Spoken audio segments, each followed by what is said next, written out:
Pak Ustadz ini tokoh masyarakat ya, kemudian praktisi haji daerah istimewa Yogyakarta, dan beliau juga pernah menjadi kepala bidang penyelenggaraan haji dan umroh Kanwil Kementerian Agama daerah istimewa Yogyakarta.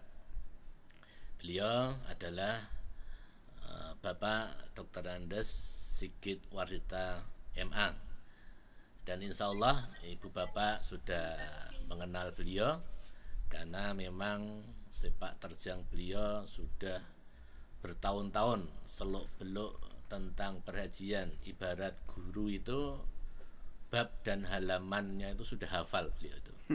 Alhamdulillah. Sugeng rawuh Pak Sigit.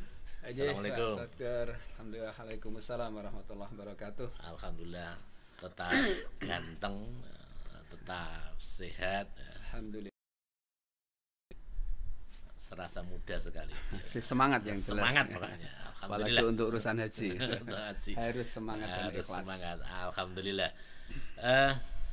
Ibu bapak jamaah haji itu secara tidak langsung sebagai kita bangsa. Jadi diharapkan nanti ibu bapak membawa nama baik Indonesia, khususnya daerah istimewa Yogyakarta, selama nanti ibu bapak berada di tanah suci Mekah, Madinah, dan untuk itu pada kesempatan siang hari ini narasumber kita akan membawakan topik atau tema yang bagus sekali, yang insya Allah nanti dan kita harapkan bisa menjadi rujukan, bisa menjadi pedoman bagi ibu bapak semuanya.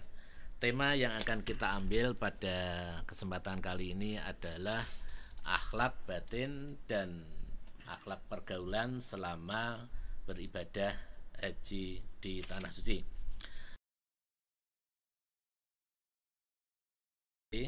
Jadi banyak kita jumpai di sana itu kan, kalau tidak salah akhlak itu ada 3, akhlak kepada Allah, akhlak kepada sesama, dan akhlak kepada alam sekitarnya. Jadi mudah-mudahan sampaikan Pak Sigit, nanti ibu bapak bisa mulai dari sekarang bisa menyiapkan apa itu kertas, okay? Nanti bisa kita kita tanya jawab, dan mudah-mudahan nanti mumpung ada pakarnya ya, sulit ini menghadirkan Pak Sigit itu sulit sekali ini harus turun gunung ternyata Pak Sigit itu. Oke, waktu monggo Pak Sigit, waktu selanjutnya tentang akhlak batin dan pergaulan jamaah haji selama di tanah suci. Monggo. Ya baik. Assalamualaikum warahmatullahi wabarakatuh. Waalaikumsalam warahmatullahi wabarakatuh. Alhamdulillah, syukurillah, salatu wassalamu ala rasulillah, la haula wala quwata illa billah.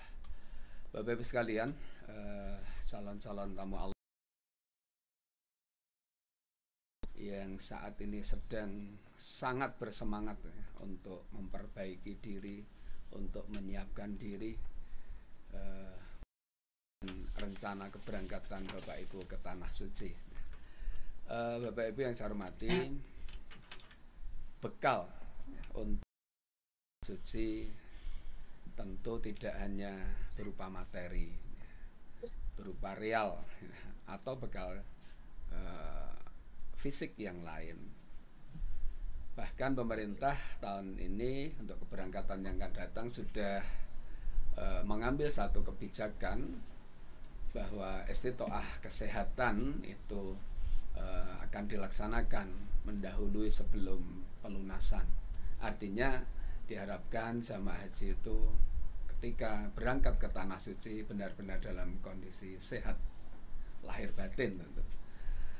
Kan tetapi Bapak-ibu sekalian, bekal berupa real, bekal berupa itu penting. itu pokok, tetapi dengan itu saja belum cukup. Karena dalam pelaksanaan ibadah haji, Bapak Ibu nanti akan berhadapan dengan berbagai kondisi dan juga akan berinteraksi dengan kali manusia yang itu semua tidak bisa hanya diselesaikan, ditanggapi dengan bekal materi dan sehat kita, dokter, itu ya. Ya. Tapi ada bekal yang memang harus bekal yang harus dibawa untuk menyikapi segala kondisi yang nanti Bapak Ibu hadapi. Apa? Yaitu akhlak. Ya. Jadi akhlak ini penting. Akhlak ini harus dibawa betul dalam kita berinteraksi kepada siapapun. Rasulullah Sallallahu Alaihi Wasallam bersabda, ya, mengingatkan pada kita, berwasiat kepada kita. Hampir setiap Jumat dibaca oleh khotib. Ya. Siap. Nabi ngendika, ittaqillaha haitsu ma kunta wa atbi sayyi'atal hasanata tamhuha wa khaliqin nasa bi khuluqin hasanin. Di Nabi ngendika, bertakwalah kalian dimanapun saja kalian berada. Ikutilah perbuatan buruk itu dengan perbuatan baik yang akan dapat menghapus, ya, keburukan yang timbul. Wa khaliqin nasa bi khuluqin hasanin. Bergaulah, berinteraksilah kepada sesama manusia bi khuluqin hasanin, dengan akhlak yang baik. Nah, karena apa, Bapak Ibu? Akhlak itu ibarat pakaian kita, dokter. Ya. Orang akan kemudian menilai langsung, merasakan langsung dari akhlak kita, dan langsung berikan penilaian. Misalnya saat ini saya berpakaian seperti ini, Bapak Ibu melihatnya mungkin memberikan penilaian, bajunya Pak Sigit kok nggak pantas ya, misalnya tuh pecinya kok kayaknya kurang match dan sebagainya. Itu orang akan, baik terucap maupun tidak, mereka akan berikan penilaian. Nah, demikian juga dengan akhlak kita. Begitu kita ketemu dengan orang, orang akan merasakan, kemudian bahkan menilai diri kita. Apakah kita sopan, apakah kita ramah, apakah kita lembut atau tidak, itu orang dapat merasakan dan kemudian pasti memberikan penilaian, walaupun mungkin di hati, di batin mereka. Maka ibarat pakaian kita harus perbaiki, kita harus persiapkan betul. Jangan sampai ketika kita ketemu dengan orang siapapun, baik yang sudah kita kenal maupun belum, kemudian mereka memberikan penilaian yang buruk, penilaian yang minor pada diri kita, dan itu pada akhlak. Siap. Ketika Bapak Ibu nanti berjumpa dengan saudara kita dari manapun, mereka bukan ibadah panjenengan, ya, bukan salat kita, bukan mungkin zikir kita, bukan kemampuan di dalam kita menguasai ilmu, bukan, mungkin juga bukan sedekah kita, karena mereka juga tidak tahu. Tapi yang langsung dibaca oleh orang lain adalah akhlak. Ya, itu langsung dibaca. Dan tidak bisa kita sembunyikan, Nah, maka Bapak sekalian, mari kita siapkan betul bekal yang berupa adab dan akhlak untuk bekal perjalanan ibadah Bapak Ibu semua, kita semuanya. Sejak sekarang, ya, tidak hanya pada saat nanti di Tanah Suci, tetapi juga di dalam perjalanan, bahkan tentu hasilnya adalah sebagai pengantar, Dr. Tejo memahami betapa pentingnya akhlak itu. Bahkan saya tambahkan sedikit, Dokter, silakan. Bahwa di dalam agama Islam, akhlak itu yang sangat penting, kedudukan yang sangat tinggi. Misalnya Rasulullah pernah ngendika masyai'un fi mizanil mu'mini yaumal qiyamah. Jadi tidak ada sesuatu yang lebih dalam timbangan seorang mukmin besok di hari kiamat dibanding atau daripada akhlak yang baik. Artinya akhlak yang baik itu memiliki porsi besar, bahkan dalam timbangan kita nanti paling berat. Paling berat ya. Tidak ada yang lebih berat dari itu. Maka tidak bisa kita abaikan, tidak bisa kita sepelekan. Apalagi yang mau naik haji gitu iya, ya. Betul. Apalagi yang mau haji. Bahkan kemudian Nabi juga pernah Hurairah su'ila Rasulullah sallallahu alaihi wasallam an aksari ma yudkhilun nasal jannah. Jadi Nabi pernah ditanya tentang sesuatu yang banyak menjadi penyebab seseorang itu masuk surga. Faqala, maka Nabi ngendika taqwallah wa husnul khuluq. Jadi takwa kepada Allah dan akhlak yang baik itu menjadi penyebab terbanyak orang masuk surga. Takwa dan sekali lagi dan akhlak yang baik. Takwa kepada Allah sudah menjadi bekal Bapak Ibu ya, dan itu bagi jamaah haji. Dilengkapi dengan akhlak yang baik. Dengan akhlak yang baik. Harus itu ya. Karena walaupun sesungguhnya takwa kepada Allah itu sudah mencakup akhlak juga sesungguhnya, tetapi di sini Nabi menegaskan betul. Karena mungkin ada orang yang memahaminya berbeda. Jadi takwa kepada Allah itu sisi lain atau hal yang lain dari akhlak yang baik gitu. Maka di sini ditegaskan walaupun sudah takwa kepada Allah masih ditegaskan dan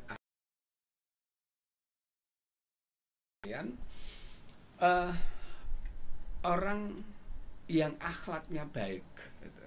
Jadi orang beriman, ini menurut penuturan Sayyidah Aisyah ya, orang beriman yang dilengkapi, disempurnakan dengan akhlak yang baik dapat mencapai derajat orang-orang yang menghabiskan malam-malamnya itu untuk sholat dan siangnya untuk puasa. Kan? Jadi padahal tidak ada orang yang sanggup beribadah seperti itu. Terus bagaimana kita itu bisa menyadari bahwa akhlak kita itu sudah baik, Pak Sigit? Jadi misalkan ini kan ibu bapak jamaah haji sudah mengikuti manasik, mungkin sudah berkali-kali ya, sudah berkali-kali manasik dan situ sudah bab per bab. Ibu bapak jamaah karena besok saya naik haji, ya saya memperbaiki sholat dan sebagainya. Nah, untuk mengetahui bahwa kita akhlaknya sudah baik itu bagaimana, Mas Sigit? Iya, Bapak sekalian, jadi tentu baik buruknya akhlak standarnya adalah bagaimana Allah dan Rasul mengajarkan. Ya. Bagaimana Allah dan Rasul mengajarkan pada kita. Allah misalnya dalam misalnya Allah ngendika fa bima rahmati minallahi lintalahu. Jadi maka disebabkan karena rahmat Allah lah kamu bersikap lemah lembut. Jadi sikap lemah lembut adalah akhlak yang luar biasa. Akhlak yang mendorong, akhlak yang mendakwah Kanjeng Nabi itu adalah lemah lembut itu. Salah satunya. Dan itu pokok betul. Karena Allah kemudian ngendika, seandainya kamu bersikap kasar dan berhati keras, lanfaddu min haulik, pasti mereka akan menjauhkan diri dari sekelilingmu. Ya, padahal Nabi itu tugasnya ngajak-ajak kebaikan, kalau dijauhi orang tentu gagal. Nah, berarti intinya lemah lembut gitu ya. Betul. Nah, ya. Berarti mohon dicatat Bapak Ibu semuanya. Jadi nanti Ibu Bapak, apalagi nanti yang sudah ke tanah suci, jangan sampai nanti kembali dari tanah suci nggak nyambung gitu ya Pak Sigit ya. Berarti monggo nanti lemah lembut. Ya pokoknya bisa mengaplikasikan saya sudah berhaji berarti saya sudah ada perubahan pada itu bisa diukur ya parameternya adalah ketika kita bisa diterima oleh semua orang. Siap. Jadi ketika Bapak Ibu sejak dari awal misalnya di dalam misalnya nanti panjenengan itu diterima oleh seluruh anggota regu panjenengan. Apalagi 42 hari ya. Iya. Dalam rombongan dalam 45 orang itu bisa menerima panjenengan. Mereka merasa nyaman ketika Bapak Ibu ada di tengah-tengah mereka. Artinya tidak dijauhi. Berarti itu bahkan dalam satu kloter, bahkan terhadap siapapun. Dan ini Bapak sekalian, ini penting ya. Jadi ketika saya datang misalnya ke orang pada gelisah, ini alamat ini. Ini tanda bahwa saya itu pasti mungkin keras, mungkin kasar, mungkin sombong dan sebagainya. Dan yang buruk yang harus dijauhi. Gitu ya. Itu. Nah, ini menjadi penting ya. Karena kita ayat tadi dingendikake Allah kepada Kanjeng Nabi, tetapi bukan berarti kemudian sudah selesai, karena kita juga punya tugas melanjutkan dakwah profetik Nabi. Dakwah kenabian itu kita punya tugas untuk melanjutkannya. Dan kita punya tugas dakwah amar ma'ruf nahi mungkar. Kalau tidak didukung sifat lemah lembut maka pasti akan gagal itu. Gagal. Maka bahkan dalam sebuah hadis itu kan Nabi ngendika, ada sifat-sifat, ada akhlak, ada tabiat yang jika dimiliki oleh seseorang maka haram neraka baginya. Masya Allah. Pak, ini penting sekali untuk kita, apalagi yang mau haji ya Bapak Ibu. Misalnya apa? Qaribin. Jadi Nabi itu dekat, Nabi itu supel ya.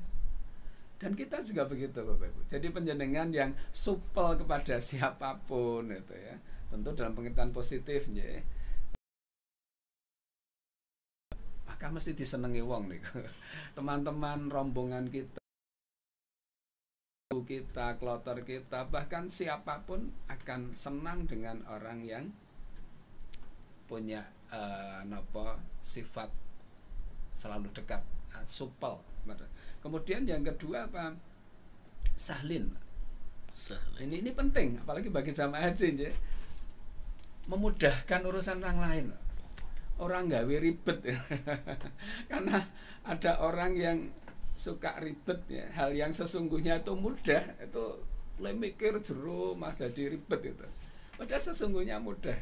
Dan ketika kita punya sifat itu Bapak Ibu, enak betul hidup ini. Hidup itu enak. Jadi bagi kita sekarang udah tidak ada zamannya kalau bisa justru kita harus balik. Kalau bisa mudah, ngapa harus dipersulit? Nah, ini kaitannya dengan kita terhadap orang lain ya Bapak Ibu sekalian. Nanti panjenengan akan berhadapan setiap hari 24 jam selama 42 hari. Sejak dari tanah air kembali ke tanah air lagi. Akan berhadapan dengan itu. Ketika ada orang lain membutuhkan sesuatu, mudahkan Bapak Ibu. Mudahkan urusan mereka. Dan akan dimudahkan urusannya oleh Allah Subhanahu wa Ta'ala. Itu janjinya, itu pasti, itu pasti. Diampun nopo maneman untuk membantu orang. Jangan, kita permudah. Bahkan walaupun mereka misalnya belum ngendiko minta tolong, tapi kita tahu sesungguhnya dia butuh pertolongan, kita segera lakukan itu. Nyah-nyah gitu ya. Nggak usah nunggu mereka merengek, mereka minta tolong, kita lakukan dulu. Itu. Kemudian yang ketiga apa? Tadi layin, jadi lemah lembut tadi. Lemah lembut. Bayangkan Bapak Ibu, ketika kita dekat dengan orang yang supel ya. Kemudian orang yang apa? Suka memudahkan orang lain dan sifatnya lemah lembut. Remen mboten, Pak. Kita pasti senang ketemu dengan orang seperti itu. Punya sifat seperti itu, ketemu orang, mesti orang lain senang dengan kita. Itu dokter. Dan berharap ketemu terus gitu ya. Memang jamaah haji atau ibadah haji itu kan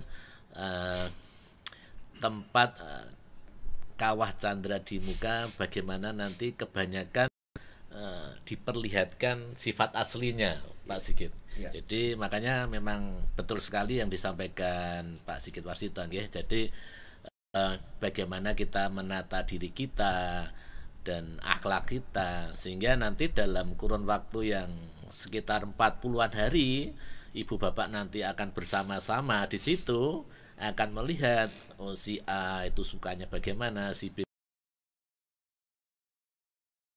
Nah, ini tadi seperti yang disampaikan Pak Sigit, supel, selalu memudahkan urusan orang lain, kemudian lemah lembut. Insya Allah nanti regu itu kompak sampai pasca haji gitu ya. Siap, betul. Tapi kalau nggak itu ya nanti pasca haji ya sudah bubar. Nah, gini Pak Sigit, banyak pertanyaan juga. Saya itu akhlaknya belum baik ini, makanya saya belum berani naik haji ini ya. Jangan karena saya tuh belum siap ini saya sehingga saya kalau suruh daftar nanti saja lah nanti menunggu baik itu gimana? Jadi ada orang yang sebenarnya dari sisi materi itu sudah mampu, sudah istitoah. Kalau sekedar untuk daftar 25 juta itu kecil bahkan. Namun beliau tidak segera daftar itu karena itu, dokter. Jadi karena takut, khawatir nanti sepulang haji bisa baik gitu. Betul. Karena apa? Masyarakat kita, Bapak Ibu sekalian, itu kan sudah punya mindset ya. Jadi profil itu seperti ini loh. Itu sudah punya gambaran kan Bapak Ibu. Masyarakat kita punya gambaran. Jadi orang yang haji itu misalnya dalam benak masyarakat kita, orang yang haji itu pasti ibadahnya baik, kemudian dia dermawan, lomo. Kemudian dia takzim, dia sopan, dia tidak sombong, dia tadi itu sudah. Nah, orang yang mungkin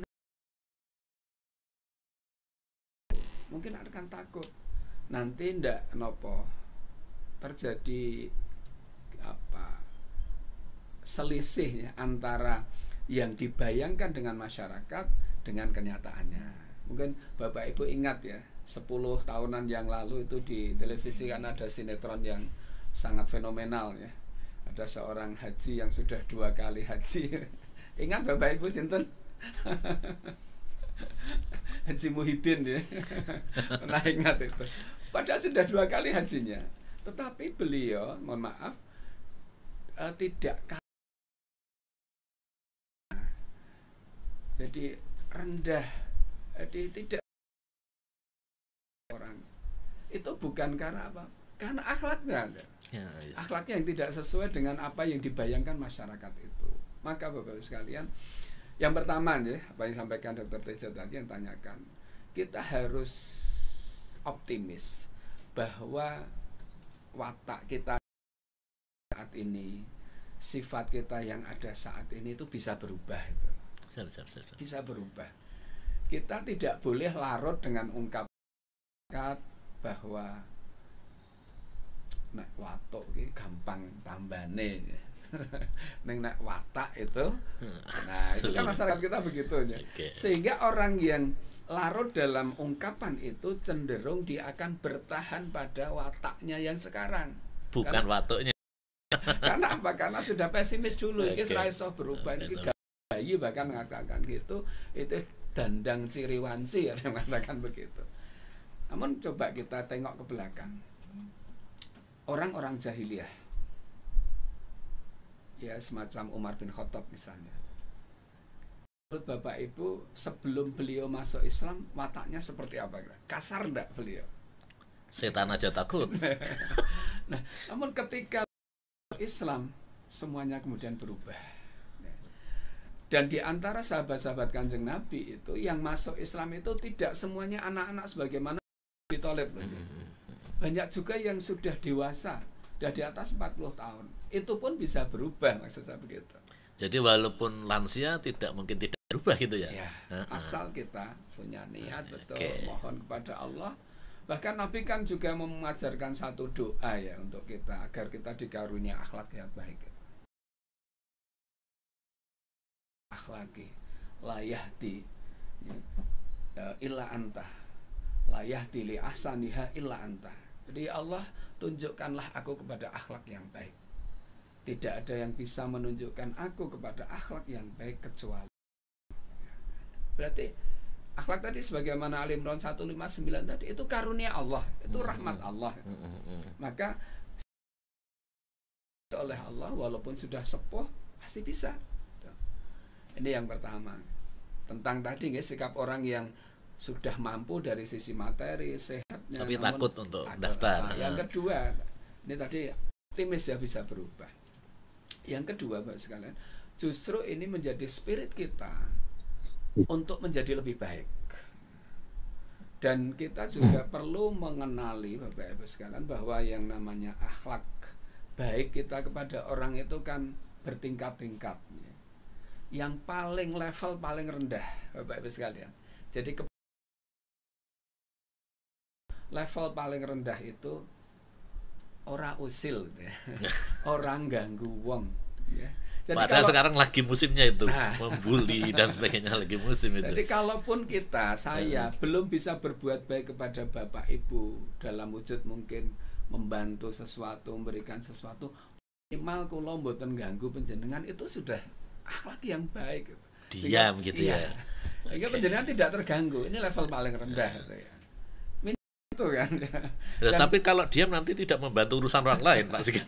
Ini dalam rangka tadi kita akan bertahap ya, semuanya bertahap. Ya. Kemudian yang level di atasnya itu yang level menengah. Yang pertengahan itu apa? Baik pada kita berusaha membalasnya. Ya. Itu sudah setingkat di atasnya. Nah, yang dahsyat itu ketika orang lain zalim kepada kita tetap membalas dengan kebaikan. Itu baru dahsyat itu. Mantap itu. Ada orang lain berbuat buruk, tapi kita tetap senyum, kita tetap sabar, kita membalas dengan kebaikan. Ini level tertinggi itu. High level itu. High level. Atau sebagaimana yang ditunjukkan oleh sahabat-sahabat Ansor, Bapak Ibu sekalian, ketika Kanjeng Nabi beserta umatnya hijrah ke Madinah, itu kan sahabat-sahabat Ansor itu memberikan apa yang dimiliki dengan tidak ada motivasi apapun, apalagi untuk mendapatkan lebih berupa tempat, berupa pekerjaan, dan yang lain-lain. Memberikan dengan ikhlas. Apakah mereka tidak butuh? Butuh, mereka masih membutuhkan. Tapi mereka berikan itu. Yang di dalam Al-Quran disebut dengan isar itu ya. Jadi isar itu membantu orang berbuat baik kepada orang lain dengan memberi yang dia punya yang terbaik, bahkan yang sebenarnya dia sendiri masih butuh. Nah, untuk Bapak Ibu jamaah haji, apakah mungkin begitu? Sangat mungkin Bapak sekalian. Misalnya dalam perjalanan nanti ada sederet di pesawat misalnya tempat duduknya, atau mungkin pada saat di Arafah, di Mina dan seterusnya. Wonten sing waduh kok kula ngelak banget, kula lali mboten beto toya Zam-Zam misalnya. Nah, panjenengan jane ya rada ngelak ning urung darurat. Ya pun monggo ngunjuk nika. Memberikan pada orang lain hal kecil ya, yang sesungguhnya panjenengan sendiri juga butuh itu. Tapi kemudian diberikan pada orang lain. Ini isar, Dokter. Ini sudah high level juga. High level ya. High level dalam hal berbuat baik kepada kasus tertentu, misalkan di Muzdalifah dia yang suhunya panas tinggi gitu ya, harus berbagi gitu ya. Betul. Jadi banyak sekali berjumpa dengan kasus-kasus seperti itu. Maka tunjukkan itu, wujudkan akhlak. Pasti panjenengan akan dimudahkan. Ndak usah khawatir engko nek aku tak caos ke bapak ibu ini, aku engko ngelak misalnya. Aku nek butuh piye? Yakin lah, nanti pasti Allah akan turun tangan itu. Ketika kita butuh, dimudahkan oleh orang lain, Pak. Ini. Catat nggih Ibu Bapak sedaya. Jadi nanti yang harus kita pedomani pada siang hari ini Bapak Ibu Bapak, yang pertama tadi supel, memudahkan urusan orang lain, kemudian lemah lembut gitu ya, sehingga nanti tolak ukurnya apa? Oh ternyata tolak ukurnya itu Ibu Bapak bisa diterima oleh teman-teman ibu bapak yang baik itu nanti di dalam satu kamar atau dalam satu rombongan, satu regu gitu nggih. Jadi kalau kok ternyata masih ada orang yang menolak, saya harus terus belajar terus agar saya bisa jadi orang yang super, kemudian memudahkan urusan orang lain dalam hal lembut gitu ya. Gini Pak Sigit, masih ada lagi fenomena itu. Haji itu kan daftar tunggunya lama sekali. Lama lah, itu bukan suatu rahasia lagi. Sehingga haji ya saya harus memanfaatkan keberangkatan haji saya ini. Nah, jadi yang bisa kita lihat di sana itu banyak orang itu mengejar ibadahnya Pak Sigit. Betul. Mengejar ibadah nanti ya urusan orang lain ya nanti dulu setelah saya ibadah, karena nanti kalau saya ngurus ini nanti hilang ibadah saya. Nah itu gimana itu Pak Sigit untuk mungkin ada yang bisa disampaikan pada jamaah agar bisa tercakup antara memudahkan orang lain dan suka menolong itu. Iya. Okay. Yeah, baik Bapak sekalian. Betul ya, jadi munculnya problem di dalam kita berinteraksi dengan sesama, termasuk nanti Bapak Ibu pada saat menunaikan ibadah haji itu ketika ada benturan antara ibadah individu dan ibadah sosial. Jadi ketika ada benturan antara ibadah individu, apa ibadah individu? Contoh ya, Nabawi terus saya harus nebar ke Masjidil Haram. Kemudian zikir, ya, doa, itu kan ibadah-ibadah individu. Apakah itu tidak penting? Penting, sangat penting. Tapi ketika dalam waktu bersamaan ada ibadah sosial yang harus mestinya kita perhatikan. Nah ini kadangkala kita masih individu. Oke, egonya masih muncul gitu ya. Dan ini kemudian jadi masalah. Dalam sebuah hadis itu Kanjeng Nabi kan pernah ngendika ahabbun nas itu ya ilallahi ta'ala. Jadi manusia yang paling dicintai oleh Allah itu anfa'uhum linas, yang bermanfaat. Manusianya manusianya itu yang paling bermanfaat, yang dicintai oleh Allah yang paling bermanfaat bagi sama manusia. Sedangkan ahabul a'mali ilallah, jadi sedangkan amal yang paling dicintai oleh Allah itu Kanjeng Nabi menunjukkan itu ternyata amal-amal sosial, dokter. Bapak sekalian. Jadi yang ditunjukkan oleh Nabi itu amal-amal sosial. Misalnya memasukkan rasa bahagia kepada saudaranya itu ibadah sosial yang luar biasa. Misalnya ada teman Bapak Ibu nanti yang satu kamar kok kelihatan murung misalnya, tendiko nembe telung dino kok wis ngelangut ngalamun. Nah itu penjenengan bisa hadir memberikan hiburan, kebahagiaan pada mereka. Itu ibadah sosial dan tidak boleh diabaikan. Termasuk ahabul a'mali ilallah tadi loh. Termasuk amal yang paling dicintai Allah itu. Kemudian apalagi kata Nabi, melunasi hutangnya. Kemudian menghilangkan ketika pas misalnya satu saat dari masjid kemudian pulang mampir warung misalnya, mampir rumah makan di sana, ampun menjadi orang yang terima dijajak gitu. Harus dicatat ini, harus dicatat nih kayaknya ini. Iya, mestinya kita yang kemudian membayari kalau memang ada, kenapa tidak gitu ya. Itu menghilangkan rasa lapar. Jadi tentu konotasinya tidak hanya kemudian kita memberikan nasi bungkus pada orang di rumah gitu. Ketika kita dalam perjalanan itu kita berbagi, mundut teh misalnya sak gelas 2 real Bu ya. Atau susu piantun 3 misalnya kita bertiga ya pun bayari misalnya 6 real enggak banyak, dianggap mawon 6.000 6 real itu jangan dipengke peng 4,5 nanti berarti rasi do bayari mungkin. Kalau dikalikan itu amal yang dicintai oleh Allah.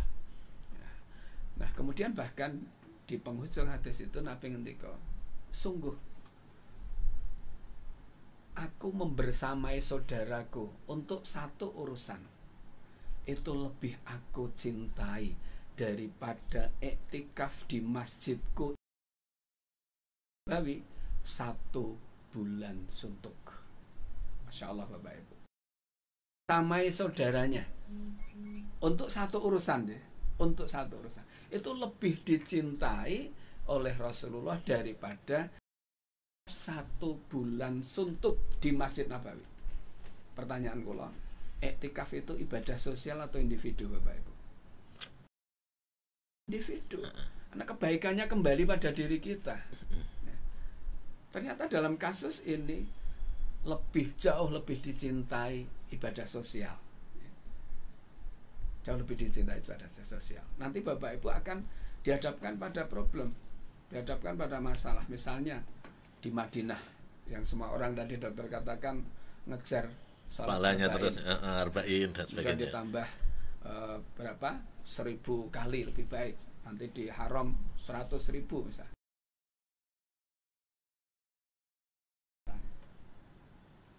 Sudah mendengar atau sudah mendekati waktu salat, atau kita sudah ngerti waktu salatnya, tahu semua jamaah haji itu waktu salat di tanah suci ngerti insya Allah. Nek tanah air lali. Maka ke masjid jangan ngenteni nek krungu adzan. Walaupun sudah masuk, kalau di masjidnya belum adzan yorong tindak. Itu pun masih ditunda-tunda ya, sampai komat pokoknya. Nah, kalau di sana semua orang sudah bersiap. Nah, kemudian pada saat yang bersamaan ada teman sekamar Bapak Ibu ingkang nembe gerah. Pilihannya panjenengan ngoyak salat jamaah atau nemani yang sakit di kamar itu. Maka itu pilihan. Padahal tadi kalau ibadah yang individu itu hanya kembali untuk dirinya kebaikannya. Sedangkan ibadah sosial Bapak Ibu akan dihadapkan pada kondisi seperti itu. Maka tolong ya, perhatikan betul. Jangan kemudian terus golek petugas kon nunggu itu. Itu kelihatannya cerdas, tapi sesungguhnya dia merelakan pahala besar untuk orang lain, untuk petugas ya. Itu aja Bapak sekalian. Nah, kemudian saya tambahkan dokter. Oke, siap. Tadi sebelum lupa nih, tadi yang untuk menguatkan kita semua bahwa akhlak ini betul-betul perlu kita persiapkan. Maka salah satu adalah kita menyadari betul bahwa Bapak Ibu berhaji, berumroh itu adalah panjenengan sedang menjadi tamunya Allah. Ini penting. Kesadaran. Masya Allah, subhanallah. Sebagaimana Nabi ngendika dalam hadis riwayat Ibnu Majah, al-ghazi fi sabilillah hajju wal mu'tamiru wafdullah. Jadi orang yang berperang di jalan Allah, orang yang berhaji, orang yang berumrah itu wafdullah. Itu tamunya Allah, itu tamunya Allah ya. Da'ahum, jadi mereka memenuhi panggilan Allah ya. Jadi Allah memanggil mereka dan mereka memenuhi panggilannya. Ini tamu Allah. Nah, ketika ada kesadaran bahwa diri kita sedang menjadi tamu Allah yang maha suci, Allah yang tidak ada kekurangan sedikit pun, Allah yang maha segalanya, maka kemudian menghiasi diri kita dengan hal yang terbaik. Bukan hanya pada pakaian kita, bukan hanya pada penampilan sisi luar kita, namun memperbaiki sisi dalam itu menjadi lebih penting. Jadi memperbaiki sisi dalam kita Bapak Ibu sebagai Allah itu menjadi hal yang sangat penting. Didukung oleh pernyataan Rasulullah bahwa innallaha thayyibun la yuqbalullah illa thayyib. Bahwa sesungguhnya Allah itu maha baik dan Allah tidak menerima hanya yang baik. Maka Bapak Ibu, perbaiki kita, siapkan diri kita untuk menjadi tamu Allah, agar kita betul-betul oleh Allah dipandang pantas dipandang baik untuk sowan, untuk hadir di rumahnya. Nah, kalau kita oleh Allah dipandang baik, insya Allah kita akan ditemui. Artinya kita merasa berjumpa dengan Allah di Baitullah nanti. Jangan sampai Bapak Ibu, karena kita kurang tamu, kemudian Allah tidak menemui kita. Artinya kita merasa bahwa di Baitullah itu kok hanya hampa begitu. Sebagaimana kita bertamu ke rumah yang kosong. Jangan sampai. Nah, kita harus merasakan bahwa Allah hadir ketika kita di rumahnya. Bahkan Bapak Ibu, jauh dari itu, lebih dari itu, sepulang Bapak Ibu haji nanti, rasakan bahwa Allah pun hadir di rumah-rumah kita. Tidak hanya pada saat kita di rumahnya, tapi Allah, dengan kita senantiasa melibatkan Allah dalam setiap urusan kita, setiap pekerjaan kita, setiap amal kita. Enggak, kesadaran bahwa kita adalah wafdullah, Bapak Ibu adalah tamu Allah, yang tidak semua orang diberikan kesempatan untuk menjadi tamu. Maka manfaatkan betul. Tapi jangan tadi sebagaimana Dr. Tejo sampaikan, jangan sampai kemudian mumpung tadi lah ku nunggu suwe, kemudian ngejar yang individu, kemudian tidak memperhatikan orang lain, sehingga nilai manfaat kita menjadi kurang. Karena haji Bapak Ibu sekalian, kita semua itu seperti kita sedang dilatih oleh Allah, ditarbiyah oleh Allah untuk menjadi manusia yang baik, untuk menjadi orang beriman yang sempurna. Siapa? Orang beriman yang paling sempurna, akmalul mukminin itu ya. Jadi orang yang paling sempurna imannya itu ahsanuhum khuluqan, yang paling baik akhlaknya. Jadi kita tidak akan pernah mencapai iman yang sempurna tanpa didukung akhlak yang baik. Dan Bapak-Bapak sekalian, di antara mereka yang terbaik siapa? Yang paling baik terhadap keluarganya, yang paling baik terhadap istrinya. Maka bagi panjenengan yang nanti tindak bersama istri, bersama suami, kadang-kadang ujiannya itu justru dari suami, dari istri itu ya. Tidak dari orang lain gitu ya. Tapi dari suami atau istrinya sendiri. Dan tidak jarang yang kemudian tidak kuat di usia itu, kemudian kata sikap yang kasar terhadap istrinya, tidak boleh rofa, rusul dan sesudahnya. Padahal itu di tanah suci ya, di tanah suci aja seperti itu, apalagi di tanah yang tidak suci. Oh enggak ya. Ibu bapak jamaah haji yang rahmati Allah, jadi apa yang bisa kita petik dari yang diaturkan Pak Sigit tadi, bahwa menjadi tamunya Allah, tamunya Allah, itu yang harus direnungi. Banyak orang itu yang ahli tahajud tapi belum dipanggil Allah untuk berhaji. Banyak orang yang ahli Senin Kemis, Daud juga panggil untuk berhaji sama Allah. Banyak orang yang ahli sedekah, banyak orang yang ahli semuanya. Nah, sekarang dikembalikan pada ibu bapak semuanya. Apakah saya itu sudah seperti itu? Apakah saya itu sudah ahli tahajud, sudah ahli puasa, sudah ahli sedekah? Kok Allah itu memanggil saya untuk jadi tamunya gitu ya? Nah, itu jadi itu yang harus direnungkan. Jangan sampai hanya nanti, wah besok saya naik haji nih, nanti apa ya yang bisa untuk oleh-oleh, bisa udah beda. Jadi monggo ibu bapak bisa merenungi diri. Dipanggil itu kok saya, kok bukan dia yang sering ke masjid, sering tahajud, ahli sedekah, ahli baca Quran dan sebagainya. Kok saya ini yang dipanggil. Nah, makanya bagus sekali ini materi pada siang hari ini Pak Sigit. Jadi manajemen akhlak kita gitu, manajemen akhlak kita ya sebisa mungkin. Tapi gini Pak Sigit, apakah bisa? Apakah masih mungkin? Ini kan pura-puranya kita di tanah suci ya, kita di tanah suci sana. Apakah masih bisa kita itu berbuat yang tidak baik gitu loh? Kan sana itu kan sudah lingkungannya religi dan sebagainya. Apakah masih bisa mungkin akhlak kita itu tidak baik di sana gitu? Iya, tapi sekalian, jadi tanah suci itu tidak serta-merta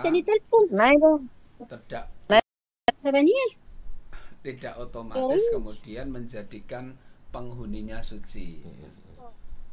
Jadi tanah suci otomatis menjadikan para penghuninya itu suci. Dan buktinya Bapak Ibu, kita sering melihat orang di tanah suci itu berlaku maksiat, ya, baik kepada sesama manusia, bahkan kepada Allah. Maka Bapak Ibu, kita harus ingat, ya. Jadi para ulama kita menjelaskan bahwa sesuatu dimatikan itu terdengar di mana-mana. Mohon teleponnya dimatikan. Monggo. Suaranya. ya, yang Mirip aja dong. masih masuk ini, monggo Ibu atau Bapak yang Korek bini dan jenengan dong. Cara itu terus. Mohon yang ikut. Yuk. Merayu cari. Dan Ayo.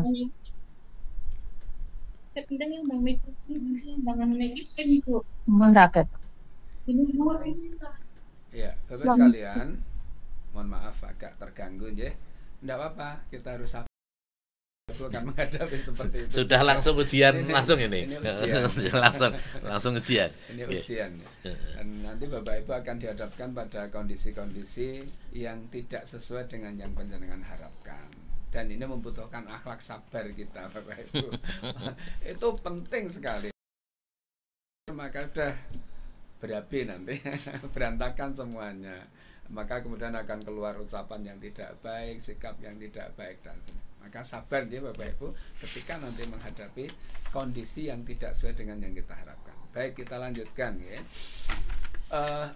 Jadi tidak otomatis orang yang berada di tanah suci itu kemudian menjadi suci ya. Buktinya apa? Banyak perilaku yang pada sesama. Ternyata juga ada orang yang mencuri, ada orang yang berbohong, ada orang yang marah, orang yang membentak dan sebagainya, itu tidak sedikit. Nah, maka sekali lagi kita harus kontrol diri kita. Balikan.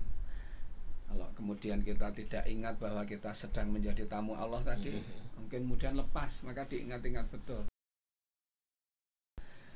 Karena sikap kita yang arogan itu bisa menghabiskan amal kebaikan kita misalnya.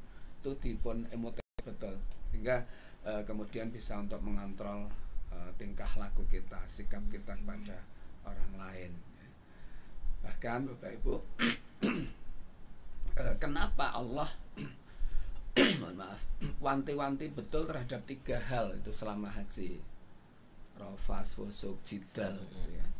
Karena memang itu terjadi itu. Dan itu godaan terbesar itu ya. Dan itu akan sampai akhir zaman nanti ada terus. Kalau ini tidak besar, Allah tidak perlu mengingatkan itu. Jadi ya, urusan misalnya sepele kemudian jadi. Apalagi besok itu kan Bapak Ibu sekalian berhaji pasca pemilu ya. Itu jangan sampai hasil pemilu menjadikan kita jidal di sana, terbawa-bawa ke sana gitu ya. Bahkan bisa memporak-porandakan persahabatan, persaudaraan, jangan sampai. Itu ya, nanti dijaga betul ya. Jadi itu Bapak Ibu, kita terus harus menjaga diri kita. Kemudian Bapak sekalian, ada satu hadis saya rasa yang perlu kita kita perhatikan juga menyangkut akhlak yang diajarkan oleh Rasulullah. Ada satu hadis yang diriwayatkan oleh Al-Bukhari dan Muslim, itu Nabi ngendika, yakun Rasulullah sallallahu alaihi wasallam fahishan wala mutafahishan wala la'anan gitu. Jadi Rasulullah itu tidak suka berkata kasar, tidak bercanda dengan kata-kata yang kasar. Walaupun bercanda Bapak yang akhir-akhir ini orang bercanda ternyata berurusan dengan hukum. Kan banyak ini kasusnya akhir-akhir menyakiti orang lain dan sebagainya ya. Iya, bahkan menyakiti umat. Padahal konteksnya bercanda. Namun Nabi mengingatkan dan Nabi tidak suka walaupun bercanda dengan kata-kata kasar. Wala la'anan, dan Nabi tidak suka melaknat, tidak suka kemudian mencela dan seterusnya. Itu akhlak yang harus kita bawa. Jadi ketika nanti ada yang di kondisi yang tidak sesuai yang kita harapkan, tidak perlu kita bengok misalnya, tidak perlu kita berteriak, ya sikapi dengan sabar, dengan lembut, dengan pendekatan yang baik dan seterusnya. Insya Allah semuanya jadi lancar, semuanya jadi mudah itu ya. Oke Pak Sigit, mungkin kita bisa lihat chat nggih ya, dari pertanyaan Ibu Bapak. Kita bacakan dari Pak Nur Hidayat Berbah nggih, Pak Nur Hidayat Berbah. Baik pada diri sendiri dan orang lain itu bagaimana cara melatihnya? Iya, sudah tertarik ini Pak Nur Hidayat Berbah ini. Assalamualaikum Pak Nur Hidayat. Oh sudah, tapi masih mengikuti beliau. Ya, Bapak sekalian, tadi sedikit sudah saya singgung ya, bahwa akhlak itu bisa berubah, harus optimis ya. Maka ada niat kita yang tulus untuk bisa berubah, mohon kepada Allah, kemudian perhatikan lingkungan, dengan siapa kita bergaul, itu juga perlu diperhatikan. Ketika kita bergaul dengan orang yang alim, orang yang akhlaknya baik, insya Allah kita juga akan terbawa baik. Ketika itu terus kita lakukan, kita juga kita tidak kerasa ternyata berubah gitu. Namun ketika kita tidak ke sana ya mungkin susah gitu. Kita sudah menutup diri untuk berubah itu ya. Padahal kan bahkan mungkin ada yang kemudian begini, dokter, Bapak sekalian, dalam teori sosiologi itu kan bahwa suatu jenis itu pasti akan mencari jenisnya sendiri. Yes. Nah, orang yang nyun sewu, maaf, seperti saya berangasan misalnya, ya senengnya karo wong berangasan. Mungkin Ibu Pak ya. Kalau saya tidak keluar dari situ, kemudian menuju pada lingkungan yang baik, yang lembut, maka saya tidak akan berubah. Maka ini harus kepada siapa kita bergaul.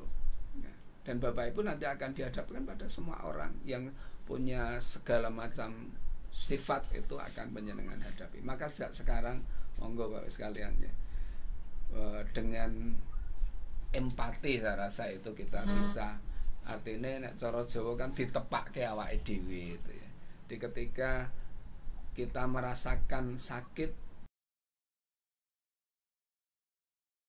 itu berarti orang lain pun merasakan hal yang sama kalau saya bersikap begitu. Ditepake awake dhewe tadi. Itu saya rasa diantaranya ya. Oke, siap. Pak Nur Hidayat. Lanjut ya. Kemudian masih lagi ternyata Pak Nur Hidayat ini. Ustadz, cara merubah akhlak atau karakter pembawaan yang kurang baik dengan apa saja?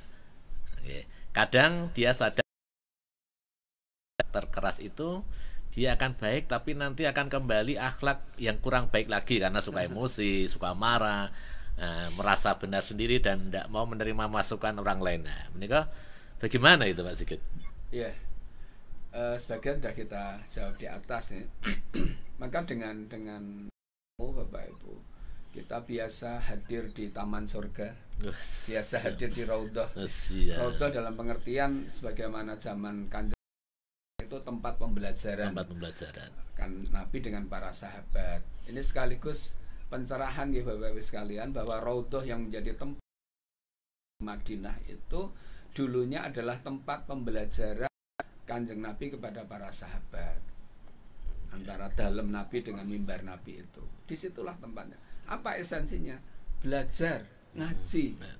Maka ketika kita terus belajar, terus mengaji, kita sudah berada di taman surga, di raudhah sesungguhnya. Raudhah yang bukan di sana, namun ada raudhah di tempat-tempat kita mengaji. Insya Allah itu menjadi wasilah, menjadi taman surga kita nanti. Nah, dengan kita memahami ilmunya, misalnya orang yang sombong itu kemudian bisa menghancurkan seluruh amalnya. Bahkan Nabi ngendika orang yang di dalam hatinya terbersit satu pun miskola dzarrah itu layak tempatnya di neraka. Mengingat hal seperti itu, insya Allah kemudian bisa membantu mengendalikan menyadarkan emosi diri kita, gitu ya, menyadarkan kita dengan dari itu. Tentu yang lain tadi dengan bergaul dengan orang-orang yang jauh lebih baik dari diri kita, dari sisi akhlaknya, dari sisi amal ibadahnya, itu dipersering gitu ya, dipersering. Nah, ketika tadi Pak Nur Hidayat ngendika kambuh, kumat, itu mungkin kita jauh dari mereka, kita jauh dari majelis taklim misalnya. Itu tempat-tempat yang insya Allah membantu kita untuk memperbaiki diri kita. Sih Bu Bapak, jadi yang penting itu bagaimana kita menempatkan diri kita itu sebagai tamunya Gusti Allah. Jadi kalau misalkan kita menjadi tamunya Pak Lurah, Pak Dukuh, Pak Camat, Pak Bupati,